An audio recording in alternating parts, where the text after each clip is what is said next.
প্রিয় দর্শক শ্রোতা বন্ধুরা, আসসালামু আলাইকুম। মধ্যপ্রাচ্যে সৌদি আরবের ভূমিকা দুই ধরনের। এটা সৌদি আরবের এক ধরনের ভণ্ডামি বা বদমাইশি বলা যায়। কারণ আমরা দেখছি সে একদিকে সে ইরানকে বলছে যে তার আকাশসীমা আমেরিকাকে সে ব্যবহার করতে দিবে না, অপরদিকে তারা আবার বলছে যে ট্রাম্প হামলা না করলে ইরান আরও বেপরোয়া হয়ে উঠবে। যাই হোক, যে কথা বলছিলাম যে আজকের খবর হলো ওয়াশিংটনে এক গোপন বৈঠকে সৌদি প্রতিরক্ষামন্ত্রী প্রিন্স খালিদ বিন সালমান সতর্কবার্তা দিয়েছেন। তিনি বলেছেন, মার্কিন প্রেসিডেন্ট ডোনাল্ড ট্রাম্প যদি ইরানের বিরুদ্ধে তার হুমকি বাস্তবায়ন না করেন তবে তেহরানের সরকার আরও শক্তিশালী হয়ে উঠবে। ওই বৈঠকে উপস্থিত 4টি সূত্রের বরাত দিয়ে তথ্য জানা গেছে। সৌদি আরবের প্রকাশ্য অবস্থান ঠিক তার উল্টো মেরুতে এই মন্তব্য জনসম্মুখে তার উত্তেজনা বাড়ানোর বিপক্ষে কথা বলছিল। মাত্র 3 সপ্তাহ আগেই সৌদি যুবরাজ মোহাম্মদ বিন সালমান ট্রাম্পের কাছে গভীর উদ্বেগ প্রকাশ করেছিলেন। সেই সতর্ক বার্তার কারণেই ট্রাম্প হামলার সিদ্ধান্ত পিছিয়েছিলেন। সৌদি যুবরাজের ছোট ভাই এবং সবচেয়ে বিশ্বস্ত সহযোগী হলেন খালিদ বিন সালমান। ইরান নিয়ে আলোচনা করতেই তিনি ওয়াশিংটনে সফরে গেছেন।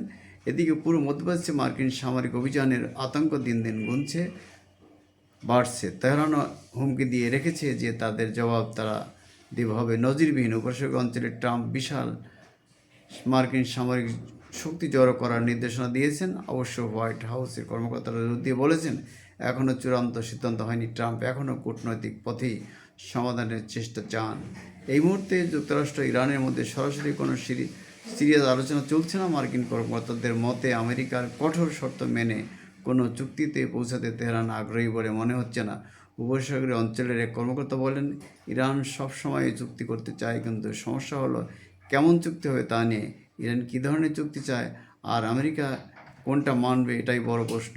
এই মুহূর্তে এই দুই পক্ষের মিল হওয়ার কোনো লক্ষণ আমরা দেখছি না।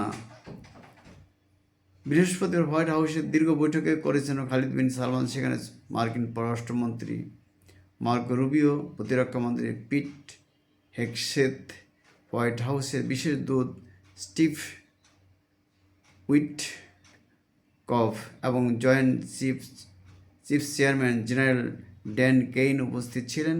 একটি সূত্র জানিয়েছে, বৈঠকের মূল আলোচনার বিষয় ছিল ইরানে মার্কিন হামলার সম্ভাবনা। সৌদি আরব প্রকাশ্য অবস্থান বেশ সতর্ক। বুধবার ইরানের প্রেসিডেন্টের সঙ্গে ফোনালাপে যুবরাজ সালমান স্পষ্ট জানিয়ে দেন, ইরানে হামলার জন্য সৌদি আকাশসীমা ব্যবহার করতে দেওয়া হবে না। এক বিবৃতি সৌদি আরব জানিয়েছে, তারা ইরানের সার্বভৌমত্বকে সম্মান করে এবং কূটনৈতিক সমাধান চায়। তবে পর্দার আড়ালে খালিদ বিন সালমানের সুর ছিল ভিন্ন। শুক্রবার মধ্যপ্রাচ্য বিষয়ক 15 জন বিশেষজ্ঞ এবং 5টি ইহুদি সংগঠনের প্রতিনিধিদের সঙ্গে 1 ঘণ্টা বৈঠক করেন তিনি। সেখানে তিনি অনেকটাই খোলামেলা কথা বলেন। সূত্র জানায়, তিনি বলেছেন, কয়েক সপ্তাহ ধরে হুমকি দেওয়ার পর ট্রাম্পকে এখন সামরিক পদক্ষেপ নিতেই হবে, তবে একই সঙ্গে আঞ্চলিক যুদ্ধের ঝুঁকি কমানোর চেষ্টাও করতে হবে। ওই বৈঠকে খালিদ বিন সালমান বলেন, এই মুহূর্তে যদি হামলা না হয় তবে তা ইরানের সরকারকে আরও সাহসী ও বেপরোয়া করে তুলবে। দুটি সূত্র জানিয়েছে, হোয়াইট হাউসে খালিদ বিন সালমান যে বার্তা দিয়েছিলেন এখানেও তিনি সেটাই বলেছেন। তবে তিনি এও জানিয়েছেন, ইরান নিয়ে ট্রাম্প প্রশাসনের কৌশল বা উদ্দেশ্য আসলে কি সে সম্পর্কে পরিষ্কার ধারণা নিয়ে তিনি বৈঠকের থেকে বের হতে পারেননি। শুক্রবার আলাদা এক ব্রিফিংয়ে উপসাগরীয় এক কর্মকর্তা বলেন, পুরো অঞ্চলটি এখন এক উভয় সংকটে আটকা পড়েছে। যুক্তরাষ্ট্রে ইরানের হামলা করলে খারাপ ফল হতে পারে, আবার হামলা না করলে ইরান আরও শক্তিশালী হয়ে উঠতে পারে। মার্কিন কর্মকর্তা বলছেন, মাত্র 3 সপ্তাহ আগেই সৌদি আরব যুক্তরাষ্ট্রের কাছে মিনতি করেছিল যেন ইরানে বোমা ফেলা না হয়, আর তারা আঞ্চলিক যুদ্ধের ঝুঁকির বিষয়ে সতর্ক করেছিল। এই মত পরিবর্তনের একটি কারণ হতে পারে, সৌদিরা হয়তো বুঝতে পেরেছে ট্রাম্প হামলার সিদ্ধান্ত নিয়েই ফেলেছেন, তাই তারা এখন আর এই সিদ্ধান্তের বিরোধিতা করছে এমন দেখাতে চাইছে না।